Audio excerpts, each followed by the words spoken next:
Greetings and welcome to the Black Flame Podcast, where history and legends collide, where cryptids, the supernatural, and the paranormal run free. We are your hosts, Dan and John Leonard, and we are here to bring you stories of haunted places, creepy cryptids, and harrowing legends. So sit back and let us guide you through the world of the unexplained.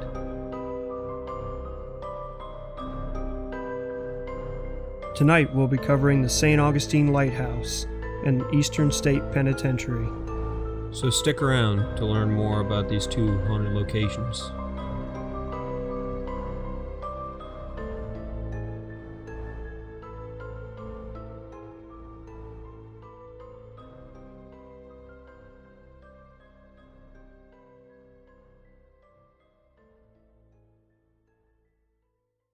The first record of any lighthouse near St. Augustine was dated back to 1589. At this time, Spain had control over Florida. They had constructed a 30-foot wooden watchtower to watch for enemy ships. The tower was built and put on the north end of Anastasia Island, which sits just southeast of St. Augustine. Jump forward to the year 1737, Spain still had control over Florida, and they replaced the tower with a new 30-foot watchtower that was made from shell rock and wood. But by 1763, Britain had gained control over Florida, which caused Spain to move into Cuba. The British added another 30 feet to the tower, and they used it as a marker to signal to ships that were coming into the shallow waters of Salt Run, a river that runs just between St. Augustine and Anastasia Island. By 1737, Spain had regained Florida, and they had realized that the tower was going to fall into the water. So Spain constructed a new lighthouse in the spot where it sits today. In 1823, Congress approved of $100,000 to build a new lighthouse in St. Augustine, and this is the lighthouse that still stands today and would later become one of the most haunted places in America. The first record of any death on the lighthouse property was dated back to 1859. While the lighthouse was under construction, the lighthouse keeper at the time, by the name of Joseph Andrew, who was painting on the side of the lighthouse 60 feet in the air on scaffolding. The scaffolding collapsed and he fell to his death. His spirit can sometimes still be seen looking out at the top of the lighthouse or in the basement of the keeper's house, where people seem to get an uneasy feeling. But the most well-known ghosts said to haunt the lighthouse are two little girls. The oldest is Mary, age 15, and the second oldest is Eliza, age 13. These two girls were playing with their two younger siblings and a friend on a supply cart that brought supplies from Salt Run to the lighthouse. They played on the carts on a regular basis, but on July 10th, 1873, the wooden board at the end of the cart tracks to stop it from going into the water was not in place. As they rode the supply cart to Salt Run, the cart ran into the water and flipped over on the kids, and remained there until a worker could get it off of them. Mary and Eliza drowned, along with their friend, who's a 10-year-old African-American girl who we still don't know the name of at this point, but the two younger siblings survived. One account was between 1953 and 1955 by a man named James Pippin. He was the lighthouse keeper at the time and lived in the keeper's house for some time, but he moved out of the keeper's house because he said, I quote, "The house was haunted and would not stay another night in it." By 1955, the keeper's house was up for rent, and a local man who rented the house reported that one night he had woken up and saw a small girl standing next to his bed, but when he blinked, she had disappeared. In 1970, a mysterious fire had burned the inside of the keeper's house, leaving only a few timbers and the shell of the house. The county wanted to tear the house down, but a group of 16 women in a volunteer service league raised $1.2 million to have the house restored. During renovation, two volunteer workers said they witnessed some things they can't explain in the home. One night, a lone staff member said they heard giggling at the top of the lighthouse. They went to investigate, but there was no one there. When they started to head back down, they heard giggling at the bottom. They rushed down to find no one in the lighthouse. One evening, a guest on a moon tour was standing at the first step leading to the top of the lighthouse. When they went to walk, their shoe had been tied to the railing. A guest was exploring a beach near the lighthouse one evening, and they saw a little girl in Victorian-style clothing reading a book on the beach. The guest went to ask a question, and just as they were, a tour group came up and caught their attention. When she turned back, the girl was gone. One time on a tour, a woman was walking with a little girl for most of the tour. The woman spoke up to another woman on the tour and said, "Your daughter is being so good." And the lady responded, "I don't have a daughter." There were no children on the tour. So I went on to kind of refresh my memory a little bit about the taps when ghost hunters went to St. Augustine. So I went back and watched some of the footage. Right. And there's a lot of stuff that I don't remember. You remember the most famous piece of evidence they found was the shadow looking over the railing and shooting back? Yeah. Yep. Some people say that that is James Andrew, and he liked to smoke cigars. Some people visiting the lighthouse can catch a whiff of a cigar sometimes. That's crazy. And looking back on the taps footage, there was a shadow. You could see it, and it ran up 2 floors in a matter of seconds. That's right. Yeah. I forgot about that. They had it on that still camera that was just pointing up. Yep. So you could see all the way up, and you saw the shadow, and it went whoop, went to the right, came back in on the left. In a matter of seconds, it was 2 stories higher. That is so crazy. Yeah. Isn't that nuts? That is wild. I forgot all about that. I had to refresh my memory about it. Yeah, I remember obviously the one where he's looking over the railing and then pops back really quickly. That one gave me goosebumps. Oh, that gives me chills. But I had to refresh my memory about it because there was a lot of stuff that I missed. Right. No, I totally forgot about that. Yeah. Wow. I really like the story in there though about the lighthouse keeper that can't. He just all he said was like, "That place is haunted. I'm not staying in there another night." He didn't say anything else that I could find. The only thing he quoted was that he won't stay in there another night because it was haunted. No descriptions about stuff being thrown around or, Nope. Nothing. Nothing. Just that place is haunted. Yep. And that one story, that one report that I pulled up about the people hearing the giggling at the top of the steps when they ran up, there was no one there and they heard the giggling down there, so they ran down again. Right. Ghost hunters went through the same thing. Jason Hawes said that when they were walking up, it seemed like something was just a couple floors ahead of them and just above them, and just started like trying to get him to follow him up there, almost like. And he said it was almost playful, and I went, "Whoa!" The connection there. Yeah, that's wild. The connection with the kids. I assume it's the kids. You would think. I mean, the ones that died in that accident, right? Yeah, Mary and Eliza, and the 10-year-old African-American girl. I can't find her name anywhere. No, well, that's kind of to be expected from those times, yeah. Unfortunately. Yeah, but the one person staying there who said they woke up in the middle of the night and they saw a little girl standing next to their bed, that has got to be freaky. That would freak me out. And then they blinked and she was gone. Now, that would freak me out. Yeah. No, I would. I'd be freaking out. Oh.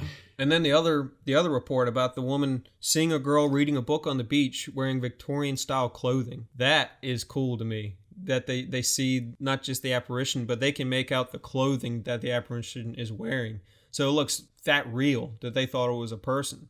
Right. That's almost like the other story of the little girl on the tour, or who they thought was on the tour. Yeah, walking on the tour with them from the most of the tour, apparently. That's so wild. Isn't that crazy? For something to look that real and to have no idea, just think it's a regular person standing there. It makes you wonder, like, how many ghosts do you think you've seen?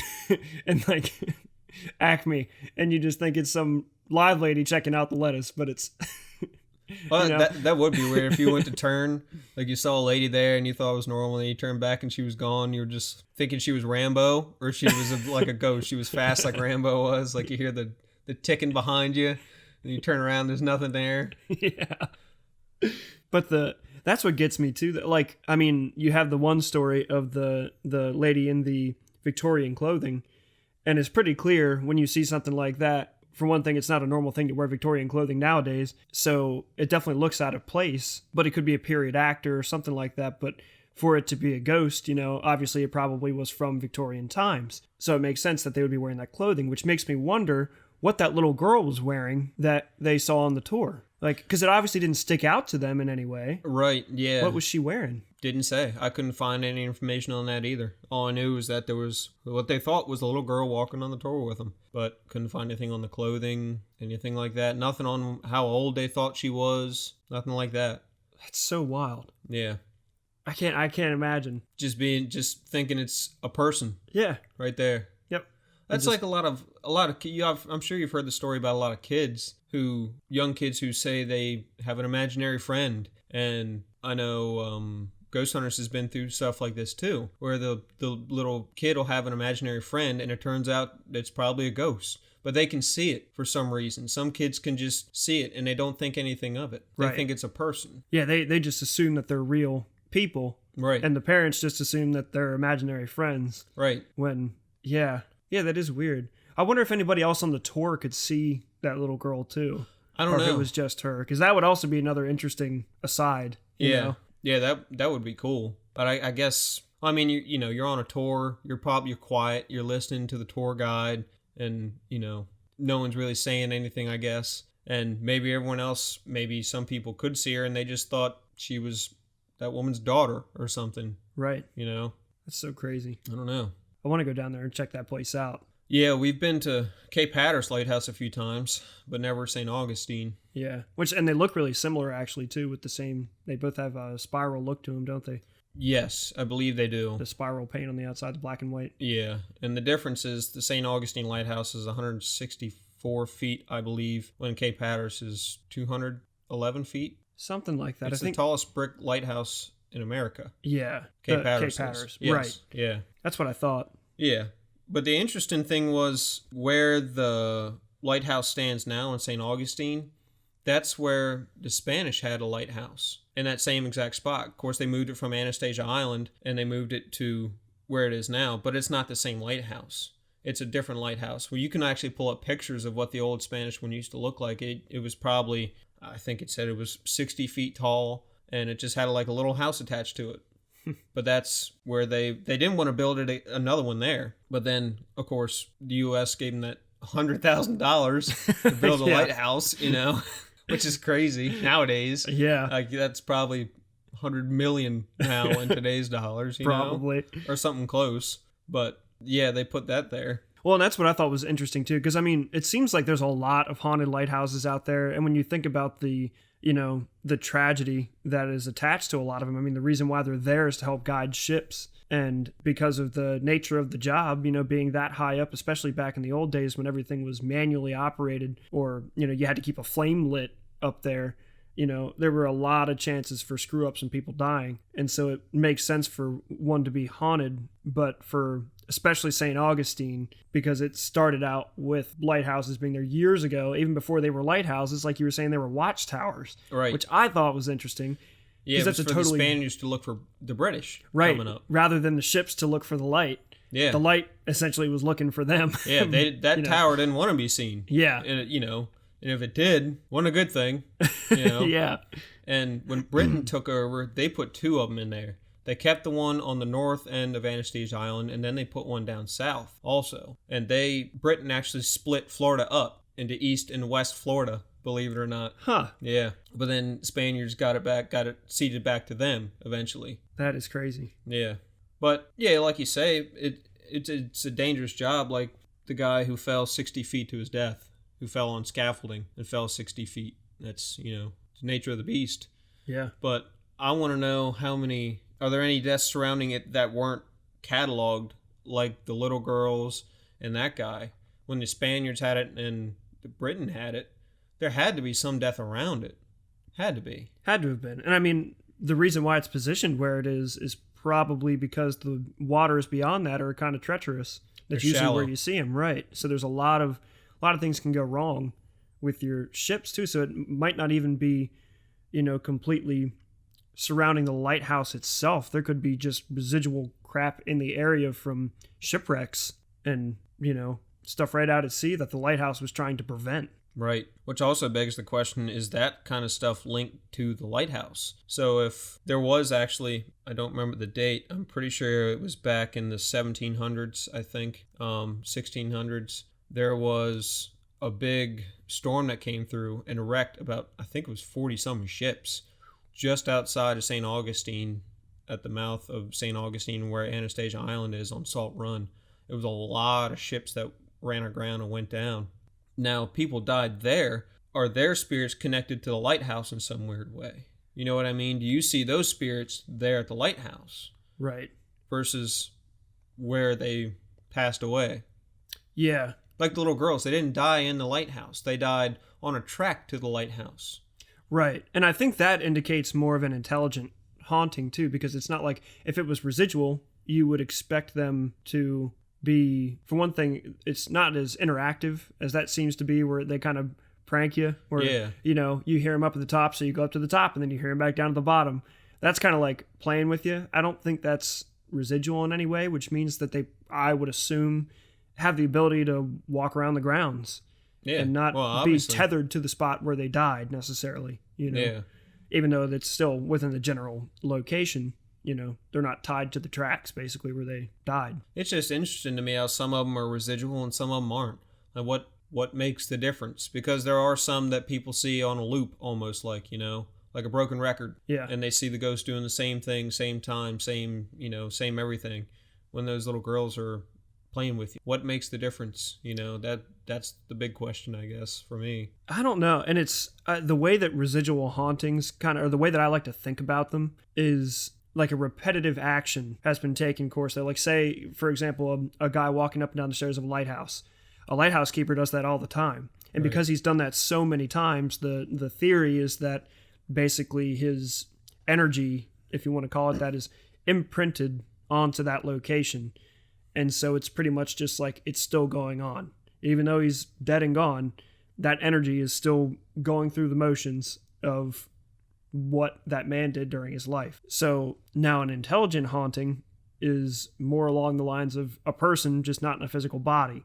Right. That's still aware of what's going on. And maybe the difference is that a residual haunting is able to manifest itself, but it doesn't necessarily know that it's dead, maybe. And they're just still going through the motions thinking that they're alive. Maybe. And they don't understand, maybe. You could speculate about it all day, obviously, because we don't know. Like I say, that's a big question. Right. We just don't know. And I think that's what's part of what's attractive about it. Oh, yeah. And the other thing is just that the evidence is, especially with a place like this, the evidence is there so clearly. It's there. Right, it's pronounced. Right, that it's hard to say that place isn't haunted. Even for people who aren't believers, it's hard to say it isn't haunted. Because they're like taps. When they, like we were just talking about, they picked up the shadow figure running up 2 flights of stairs in a matter of seconds. No person can recreate that. No person can physically recreate that. And I think out of all there are a lot of, kind of hokey ghost shows out there. I think they're one of the more credible shows on the paranormal that I've seen anyway. To my, as far as I can tell, I think they come at it from a very scientific perspective and they do their best to debunk everything. And I'd like to think that they don't fake anything. Right. I haven't seen anything to the contrary, so I would, I think that's a legit piece of footage. How would you fake it? Yeah, I don't know. That's the whole thing of it, because that it's not like that camera's on a lighthouse stage. That is the actual lighthouse. Right. That's the lighthouse. That's not a stage that they built and everything to make the shadow appear and move this way. It's just, that's the lighthouse. So it's different if they have a stage to work with, but they don't. Right. Their stage is the lighthouse. Yeah. I don't know. It's definitely a compelling place. Yeah, I really want to visit there and take one of their ghost tours. They have like 8 different tours you can do. Some of them are ghost tours and some are just regular tours, just touring the grounds and things like that. That would be really interesting. Might have to see if I can hit that up next month when I go down to Florida. Yeah, there you go. Yeah. Maybe I'll come back with a report. But hey, go for it. Bring my video camera with me. Do it. Recorder. Yeah. Try to get some EVPs. Bring it in for the podcast. Let's do it. Yeah. Follow up for the St. Augustine, hopefully. Yeah. This is the St. Augustine Lighthouse. Still, to this day, one of the most haunted locations in America. Stick around to hear about the Eastern State Penitentiary.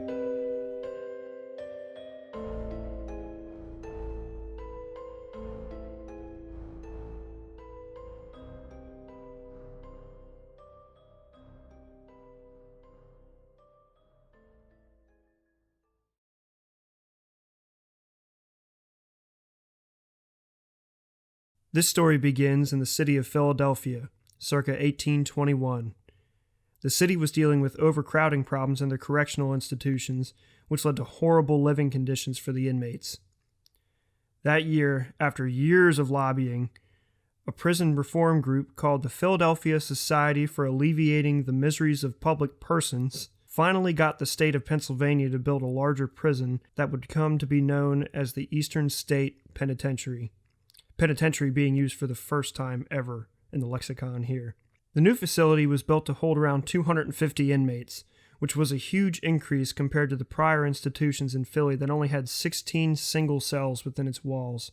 Construction began in 1822 after John Haviland's architectural design was accepted. He won a $100 prize for it, around $2,250 in today's money. 6 months before its opening, legislation passed to test a new method of imprisonment called the Pennsylvania system, or what we now know as solitary confinement. The thought behind this new correctional theory was that crime was the result of environment, and by holding prisoners alone, they would be more regretful of their actions and not be exposed to other criminals that might influence more bad behavior. They even went so far as to create special masks that kept the inmates from communicating when they made the very occasional trip outside their cells. The cells themselves were very sparse and had feed doors and individual exercise yards to limit contact with other prisoners and even the guards, who wore socks over their shoes to muffle the sound of footsteps and keep things completely quiet and desolate feeling. On October 25, 1829, Eastern State received its first inmate, a man named Charles Williams, who was convicted of burglary and sentenced to 2 years. Even though the penitentiary was opened in 1829, construction wasn't actually completed on all 7 original blocks until 1836. Other blocks were subsequently added between the originals and ate up the recreational spaces between them. By the time all the new blocks were added, the maximum population increased from the original 250 to over 1,700 inmates. It officially ended its solitary confinement protocol in 1913, even though they didn't seem to strictly adhere to it in years prior. So with solitary confinement gone, all the miserable living conditions are over now, right? Wrong. Enter Warden Herbert Hardboiled Smith, who worked there through the 1920s and 1930s. He was said to be the roughest person in control of the prison, using cruel tactics like dunking inmates in cold water and hanging them on the wall for a night, especially in the cold winter months. He also had the mad chair, where inmates were strapped to chairs for days on end, an iron gag, which was an iron clamp placed on the tongue of an inmate and chained to their wrists that were strapped above their heads. And then, of course, there was the hole. Literally a hole dug under Block 14 where inmates would be locked in for weeks and just given a slice of bread and some water every day. By the time of its closing in 1971, the penitentiary had held somewhere around 75,000 inmates total. So a lot of death and destruction went down within those walls. Hundreds of inmates died on the grounds from disease, old age, and health complications, and of course, murder. At least 2 guards were murdered by inmates as well during its operation. So Cell Block 12 seems to be the main supernatural focal point of the institution, with higher amounts of activity reported there, with whispers, laughter, and apparitions of prisoners being seen there. TAPS, the Atlantic Paranormal Society, and seen on the show Ghost Hunters, investigated the location on the hit show and got a very compelling piece of evidence from Cell Block 12 in the form of a shadowy figure caught on camera seemingly crawling towards the camera before shooting up and darting away down the dark corridor. People touring have heard disembodied voices and laughter, shadowy figures shooting through the halls, and even full-bodied apparitions. One popular apparition seems to be a man dressed like a guard, often seen in Cell Block 4. The catwalk is also known for its fair share of spooky experiences, with multiple EVPs recorded there.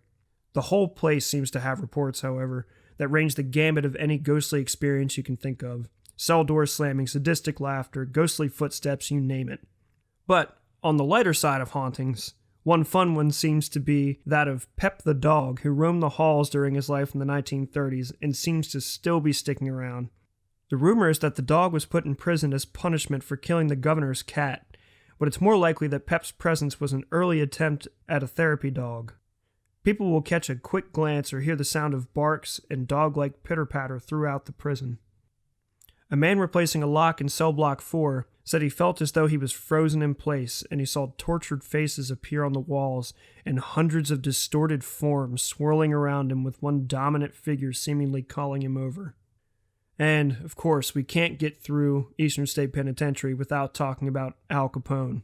So Al Capone served 7 months of a 1-year sentence beginning in 1929 at the penitentiary for an unlicensed firearm conviction. While he was there, the guards were actually really nice to him and let him have pretty fancy stuff for being in prison.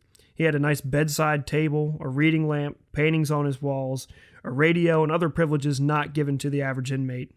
Even though he had the nicest jail cell in the whole facility, Capone still complained that he was being haunted by the ghost of James Clark, one of the victims of the infamous St. Valentine's Day massacre in Chicago. In the 40s, inmates and guards claimed they could still hear Al Capone's voice screaming and shouting for Jimmy to leave him alone.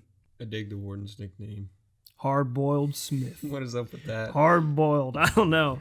That's, I guess back in the day sounded pretty tough, but... Maybe it was one of those things where you made fun of him and then he threw you in the hole. Kind of like The Longest Yard. Yeah. Give him something to make fun of and then... dying for you to just make fun of him so he could throw you in the hole. Yeah. No, but in all seriousness, what is up with that one report about the locksmith? I don't know, man. I've seen that story in multiple places, and it sounds really trippy, honestly. It does. Like, if there's any truth to that... out of a movie. Yeah. It sounds like just a crazy scene. Yeah. But that's what he said, replacing that. And all of a sudden he said he was just frozen in place. Like something just came over him and he couldn't move. And then the faces started showing up. And then of course the whole swirling, distorted forms swirling around him. And that one dominant one kind of like beckoning him over. He never said he walked over to it. That's the only thing, it ends there. Everywhere I've searched. I was going to say, did it say what the dominant presence looked like? It didn't have any other information? Like, did he run out of the cell after that? Like, what did he do? I don't know. He got away. He's telling his story. Oh, yeah. Like, he didn't die or nothing, but it's just crazy. I don't know what to make of that one. Like, yeah. That one stands out above all the rest because it's like, It's something out of a movie. Yeah.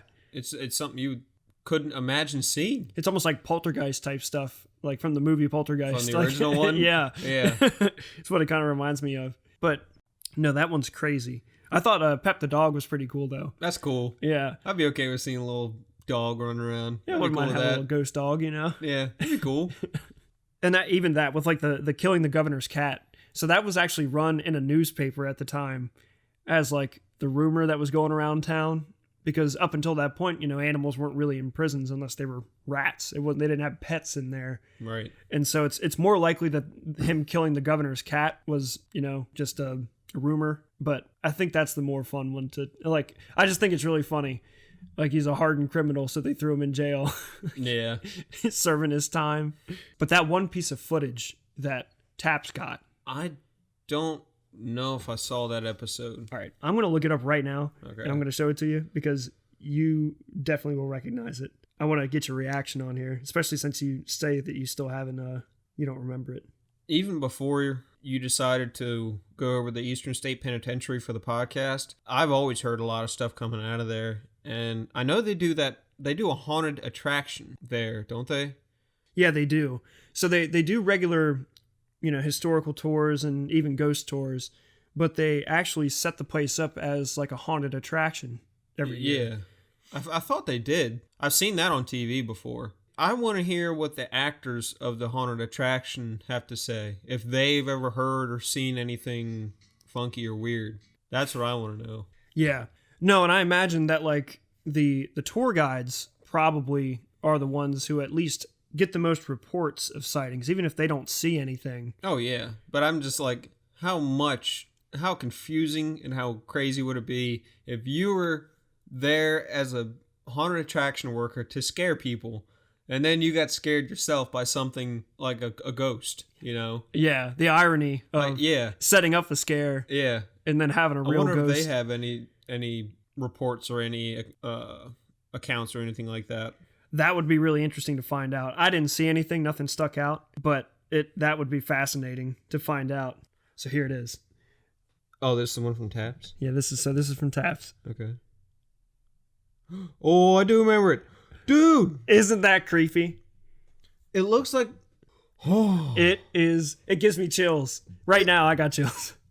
It looks like what it looks like for people who can't see it. It's just a still camera facing down I assume one of the hallways, or not a hallway, one of the stairways kind of. One of the cell blocks. That's looking down one of the cell blocks. And it looks like almost someone wearing a cloak to me.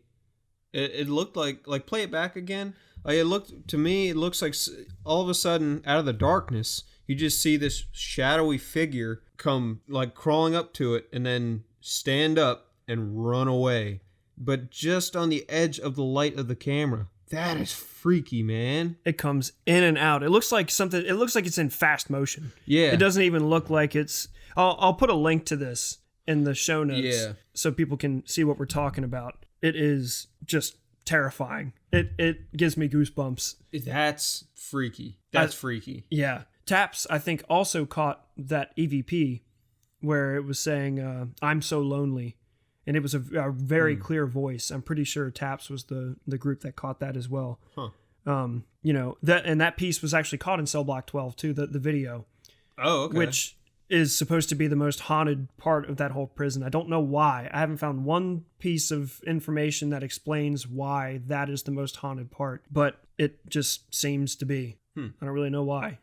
Don't know who was in there, who's kept in there. No names are specifically given. It's just kind of that place is haunted. And even Al Capone, going back to our talk about residual hauntings versus intelligent, too, with Al Capone, which is interesting because Al Capone didn't die there, right?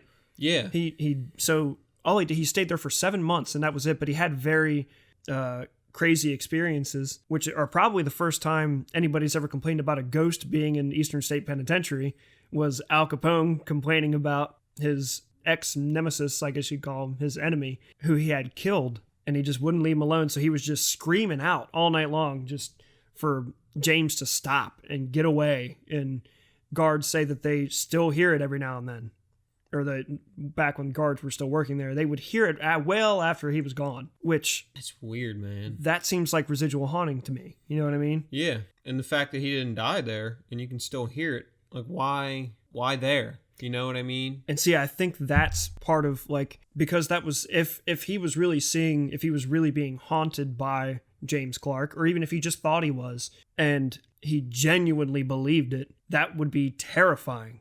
And so think about all the energy he spent just freaking out, trying to get away from James Clark while being locked in a cell by himself. So you'd think that energy would, or could, imprint itself there. And so it's still replaying.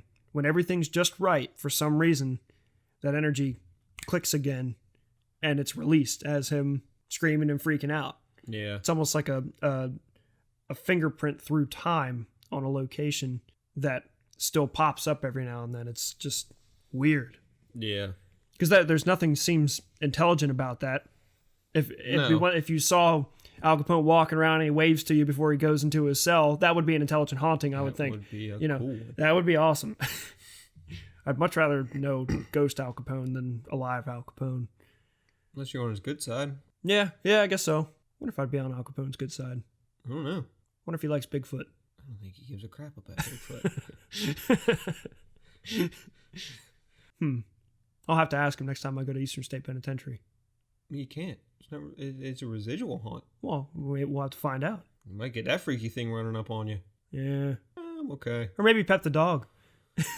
I'll go to the Lighthouse before I go there. It seems a little more playful at the Lighthouse than it is, murderers and Al Capone and a freaky hooded phantom running around there and that swirly demon thing trying to call him in. I'll go with the Lighthouse. Yeah, well, probably prettier scenery too. You're not in the middle of a city in the middle of Philly. Dank prison. Not that there's anything wrong with Philly, but I'd much rather look out over, Salt Run. Yeah, I guess you could rather look out over the water and look around and see all the nice greenery of Florida than, see skyscrapers. But that's just me. Yeah. Well, no, that's kind of a fun vacation though. You could go and hunt for ghosts and then go jump in the water right afterwards, go swimming, do some fishing. Yeah. Tie it all in. Yeah. You could go after you go to the Eastern State Penitentiary and go get a Philly cheesesteak or something, though. Yeah. It's actually not that far away from the Rocky Steps, so could go do that. Take a light jog up some steps there and pose. In all seriousness, it's crazy how it just seems to be all over the place. There are certain places in there, like generally speaking, Block 12 seems to be really active.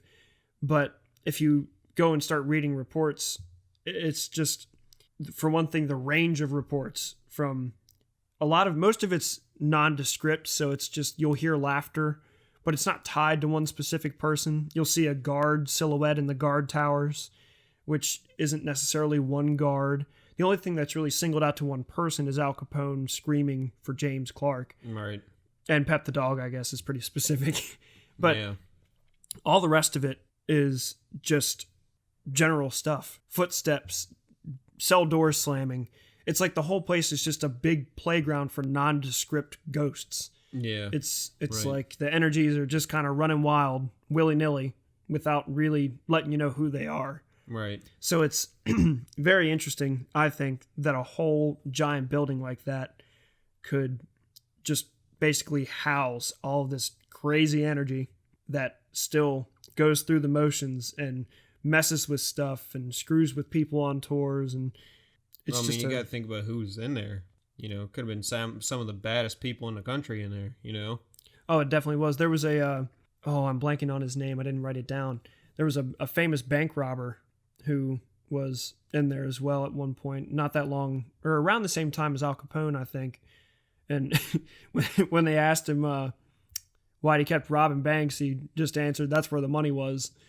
So he's a pretty crazy guy, I think. Did a lot of bad stuff, and there was actually a woman who was in there for poisoning her husband. Ooh. And so, it's a prison. You know, it's a penitentiary. That's what I mean, it's lots of rough people. Yeah. And so it kind of makes sense that not only were they bad people who did bad things, you know, the majority of them, but they also were living in hell, you know, while they were there. Yeah, it's a prison. Especially early on, when it was all just solitary confinement, which I thought was interesting. That was the first place where solitary confinement was ever tested. And they really did it up, where when it first was built, you didn't even have a door to the hallway. Right. All you had was a feeding slot, and you actually walked into your cell from the outside. Yeah. And you had a bag over your head the whole time, so you couldn't even see where you were going. You got in there, they took the bag off and shut the door, and there you were. And you were stuck in there. You had your own little recreational yard, so you couldn't interact with anybody else. It was complete, total isolation. That has to take its toll on someone's psyche. And you would think that if that was tormenting enough, that their energy could be imprinted in that location to this day. Oh, yeah, it has to be. Some of it. I would think. It makes sense of a lot of places that could be haunted. A lot of death and despair went on. Yeah. But then other things like the St. Augustine Lighthouse, the majority of the experiences people have are playful. Yeah. You know, it's kind of weird how it doesn't have to be gloom and doom to be haunted. You know what I mean? Yeah, no. And I think that's indicative of your cast, you know, your cast of characters. You got a prison. It's only bad. Majority of them are bad people. Majority of them. But it's neat how it's both ends of the spectrum with the St. Augustine Lighthouse with the playful haunts and everything like that. And then you have the Eastern State Penitentiary where you can hear Al Capone screaming. You know, that's gotta make your hair stand up. And then seeing that figure running around, that was freaky. Every time I think about it, it gives me chills. I know. I just have one run down my spine then. Oh. It's, you know, and so does that footage from St. Augustine. Yeah. With it peeking over the railing. And the stories of the little girl laughing, like, that's creepy. It's creepy. It's creepy. But it's in a playful manner. Right. There's nothing malicious about it. No. They talk about specifically in here, I've read reports of sadistic laughter.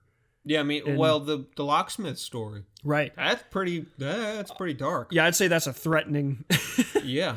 experience, not a playful one by any means. But supposedly, it's still haunted to this day.